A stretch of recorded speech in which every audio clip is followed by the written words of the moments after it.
நான் என் பிள்ளைய இழந்த மாதிரி உங்க பெற்றோர்களை அவங்க பெத்த பிள்ளைகளை இழக்க வச்சிடாதீங்க. இது பெத்த பிள்ளைய இழந்த ஒரு தகப்பனோட கதறல். பாட்டி வீட்டில் வந்து போய் கேட்டுக்கலாமா? பாட்டிக்கு வர பஸ்ல ஏறாதீங்கப்பா. பஸ்ல ஏறினா உள்ள போக தயவு செய்து காலில் வந்து கேட்டுக்கிறாமா?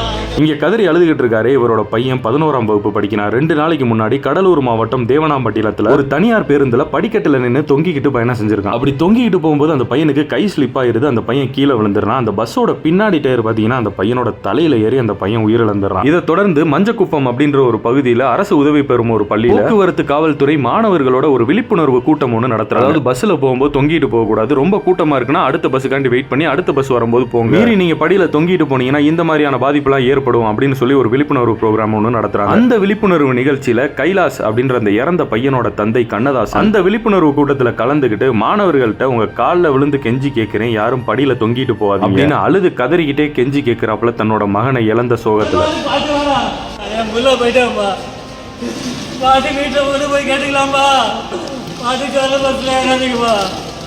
பஸ்ல ஏறினா உள்ள போக தயவு செய்து காலில் வந்து கேட்டுக்கிறாமா? போன மாசம் கூட ஒரு வீடியோ போட்டோம். ட்ரெயின்ல ஒரு பையன் தொங்கிக்கிட்டு அலச்சாட்டியம் பண்ணி கீழே அவசரமா ஒரு இடத்துக்கு போகணும்னு தொங்கிட்டு போனாலும் சரி, இல்ல தொங்கிட்டு போகணும்னே தொங்கிட்டு போனாலும் சரி, இங்க அழுகிற வர உங்களோட அப்பாவை நினைச்சு பாருங்க. நாளைக்கு உங்களுக்கு ஏதாவது ஒன்று ஆச்சுன்னா இப்படிதான் அவரும் கதறிக்கிட்டு இருப்பாரு அப்படின்றத நினைச்சு பார்த்தீங்கன்னாவே நீங்க அதை பண்ண மாட்டீங்க. அப்படி கண்டிப்பா இந்த இடத்துக்கு இந்த நேரத்தில் தான் போய் ஆகணும் அப்படின்னா 1/2 மணி நேரத்துக்கு முன்னாடியே கிளம்பிடலாம். ஏன்னா எல்லா நாளும் ஒரே நாள் மாதிரி இருக்காது. கை தவறுச்சுன்னா ஒன்றும் பண்ண முடியாது.